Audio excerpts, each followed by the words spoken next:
Morning everyone, কেমন আছো সবাই? আশা করি সবাই খুব ভালো আছো, আমিও ভালো আছি। Welcome to Sujit. তো এখন ঘড়িতে বাজছে হচ্ছে সকাল 7:30। আর ঘুম থেকে উঠে যাচ্ছে 5টার সময়। উঠে স্নান টান করেছি, টিফিন রেডি করেছি, তারপরে স্নান করেছি। স্নান করে এখন রেডি হয়েছে। সকালে দেখছি হচ্ছে আমি শাড়ি পরে রেডি। কালকে তোমাদেরকে বলেছিলাম যে একটা জায়গায় যাবো, খুব ভালো জায়গায় যাবো। তো কোথায় যাচ্ছি সেটা একটু পরে শেয়ার করছি। তো এই যে রেডি হয়ে নিয়েছে বাবিনো, ওর পাপাও, আর একজন যাচ্ছে আমাদের সঙ্গে। চলো একটু পরে দেখা যাচ্ছে। চলো এখন টুক করে বেরোনো যায় স্টেশনে। আর এই যে আমার বড় মাইমা, যাদেরকে বলেছিলাম যে স্পেশাল একজন হাই করে দাও আর গুড মর্নিং বলো। তো চলো এখন চলে এসেছি হাওড়া স্টেশনে। তো হাওড়া স্টেশনে কেন এসেছি এবার বলে দিই। তো আমরা কোথায় যাচ্ছি গো? আমরা যাচ্ছি এবার তোমাদেরকে বলে দিলাম। তো চলো আমাদের জন্য ট্রেনটা ওয়েট করে দিলে ট্রেনটা চলে যাবে। ওয়েট করছি, ট্রেন এখনো দেয়নি, দেখা যাক ট্রেন দেয়। বোর লাগছে, ট্রেন দিচ্ছে না এখন।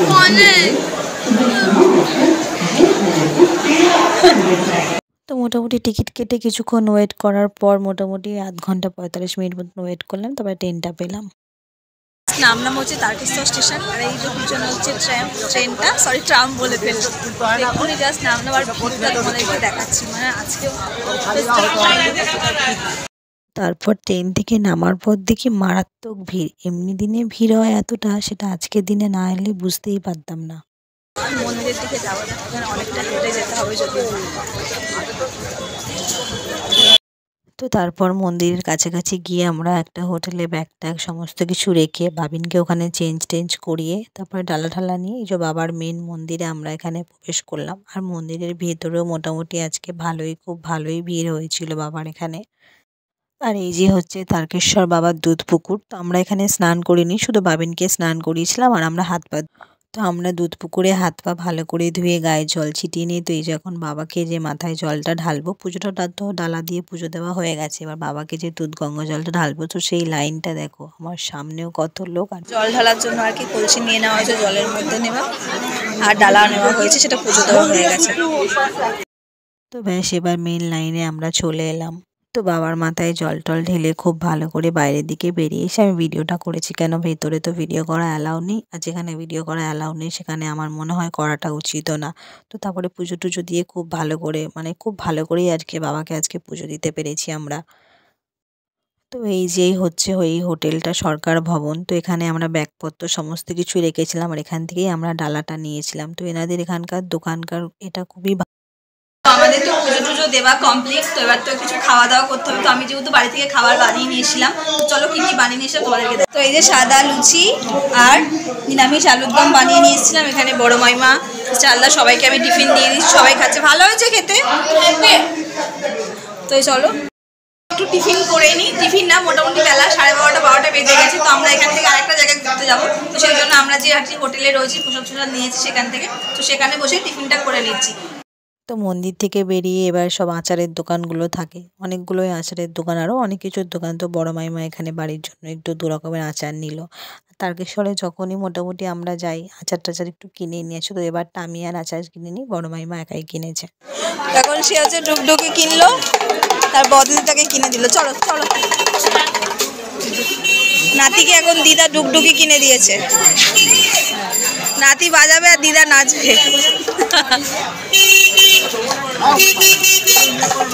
তো তারপর এখান থেকে নেওয়া হলো পেয়ারা মাখা।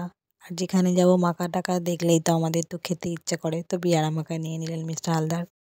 এখন আমরা আবারও স্টেশনে বসে আছি। তো এখান থেকে যাবো হচ্ছে গোহাট। তো সেখানে একটা ঘুরতে যাওয়ার জায়গা। তো দেখা যাক সেখান থেকে কোথায় যাচ্ছি। মনে হচ্ছে না এখন আমরা কোথাও যেন মনে হচ্ছে লং, হ্যাঁ গো ওটা ওঠার কোনো লং ট্যুরে আর কি ঘুরতে যাচ্ছি। মানে একবার এই প্ল্যাটফর্ম থেকে ওই প্ল্যাটফর্ম, আর আমার কাঁধে দুদিকে দুটো ব্যাগ। আমরা এই যে ট্রেনে উঠে গেছি, যাবো হচ্ছে আমরা এখন আরামবাগ। আমরা আরামবাগে কেন যাবো? সিক্রেট, আরামবাগে গিয়ে বলবো আমরা আরামবাগে কেন যাচ্ছি।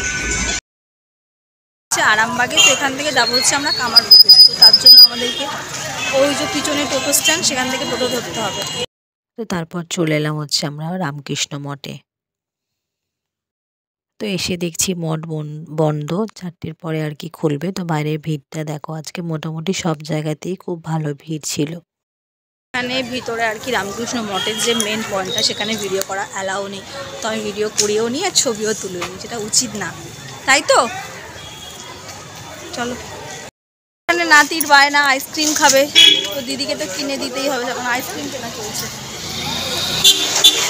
কি আইসক্রিম নিয়েছো দেখি, কি আইসক্রিম নিয়েছো, কি আইসক্রিম নিয়েছো দেখাও দেখি, কি আইসক্রিম দেখাও। তার অ্যাজ ইউজুয়াল সবসময় ফেভারিট তার কফি আইসক্রিম। তো তারপর চলে এলাম আমরা এখানে কিছু কেনাকাটি করতে। তো কি কিনলাম না কিনলাম সেটা তোমাদের সাথে কাল। আমাদের রামকৃষ্ণ মঠ ঘোরাঘুরি কমপ্লিট। আর এই যে এসছিলাম তখন একটা করে ব্যাগ ছিল, কত কিছু কেনাকাটা করেছি দেখো। জুয়েলারি দোকানের ব্যাগ থেকে ভেবো না যেখানে এমনি গোল্ড থেকে শপিং করেছি, নোটেই না। এই অ্যাকচুয়ালি ব্যাগগুলো আনা হয়েছিল জিপের জন্য, যাতে সুবিধা হয়, ট্রেন রাস্তা তো। তো এখন আমরা রেস্টুরেন্টে ঢুকেছি কি করতে, খিদে পেয়েছে, আমি লোল ছয়। অ্যাকচুয়ালি তো আমরা বাড়ি থেকে খাবার বানিয়ে নিয়েছিলাম, সেটা খাওয়া দাওয়া হয়েছে, তারকেশ্বরে খেয়েছি। তারপরে এবার এখানে এসে ঘুরে টুরে প্রচণ্ড টায়ার্ড হয়ে গেছে, তো এখন কিছু খাওয়া হবে। মোটামুটি সন্ধে লেগে গেছে, 4-5টা মতন বেজে গেছে। তো এখান থেকে এখন খাবো, খেয়ে তারপরে যাবো কোন স্টেশন যাবো, আমরা যাবো এখান থেকে পুরী গোহাট। হ্যাঁ, তো আমরা এখান থেকে আবার গোহাট স্টেশন যাব, তো তারপরে দেন ওখান থেকে ট্রেন ধরে হাওড়া। তো চাউমিনটা একজন মিস্টার হালদার পিছনে দাঁড়িয়ে আছে, আমার চাউমিনের অর্ডার দিয়েছে আমাদের 3 জনের জন্য, আর বাবিনের জন্য রোল। তো তারপর ওখানে চাউমিন টাউমিন খাওয়ার পর বললো চলো এখানে গরম গরম চপ ভাজছে, আমরা চপ খাবো। তো আমি নিলাম আলুর চপ, মিস্টার আলদা নিল বেগুনি, বাবিন আর খাইনি। আর মাইমার জন্য নেওয়া হলো একটা স্পেশাল। এখানে বড় মাইমাকে দেওয়া হয়েছে হচ্ছে হিমচে শাক, তিতো শাক।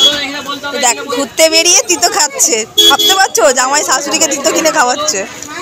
মামা গরম আছে, আস্তে আস্তে খাও। বাবিন খাও তো, খেয়ে দেখ বলে কেমন যে। আর এই যে আমি তো আলুর চপই খাচ্ছি, আলুর চপটা খুব ভালো টেস্ট। তো তারপর চপ টপ খাওয়া দাওয়া করে কেনাকাটি করে আমরা ওখান থেকে বেরিয়ে গেলাম। আর কি কিনলাম না কিনলাম সেটা তোমাদেরকে কালকে দেখো। আর এখান থেকে যখন যাচ্ছিলাম টোটোতে করে এত সুন্দর লাগছিল, তখন সন্ধ্যা হয়ে এসেছিলো, আর চারিদিকে যেদিকেই তাকাচ্ছি শুধু আলুর চাষ আলুর চাষ, মানে এত সুন্দর লাগছিল সন্ধ্যাবেলাটা, এই জায়গাটা অসাধারণ পুরো। এখন এসছি এই যে গোঘাট স্টেশনে, মানে স্টেশনটা চারিদিকে নিস্তব্ধ ফাঁকা, একটা জন্য মানুষ নেই। এখন ঘড়িতে বাজছে হচ্ছে সন্ধ্যা 6টা, মানে ভাবতে পারছো আমরা কোন জায়গায় কোন লেভেলে দাঁড়িয়ে আছি। আর এই যে আমার 3টে রত্ন, তাদেরকে নিয়ে আমি এখন যাচ্ছি স্টেশনের থেকে নেমে আমি লোক খুঁজছি যে মানুষ কোথায়। তখন টোটোওয়ালার ভাইটা হলো দিদি ভাই এটা একটা ফাঁকা স্টেশন, তো ট্রেন ঢুকলে তখন একটু লোকজন, সেই দূরে কয়েকজন লোকজন আছে। মানে আমার লাইফে এই ফার্স্ট টাইম আমাদের এরকম এক্সপিরিয়েন্স। বলো আমি সন্ধ্যে 6টা বাজে, মনে হচ্ছে না কত রাত্রি, মনে হচ্ছে 12টা বেজে। মানে চারিদিকে জাস্ট অন্ধকার অন্ধকার, মানে লোকই নেই, পুরো ফাঁকা। মানে আমরা সেই দূরে কয়েকজনকে আমরা বসে দেখতে পাচ্ছি। তো যাই হোক এখন এখানে বসে থাকতে হবে 1 ঘন্টা, 7টায় ট্রেন ঢুকবে। তারপরে 1 ঘন্টা প্রতীক্ষা করার পরে অ্যাট লাস্ট ট্রেনটা দিল। আর ট্রেনটা খুবই ফাঁকা, তেমন একটা লোকজন নেই। আমরা কয়েকজন বসেছি, আর এই যে আমার দুষ্টু। তো চলো, আমার ফোনে চার্জও নেই বেশি, তো বাড়িতে যাই, তবে দেখা হবে।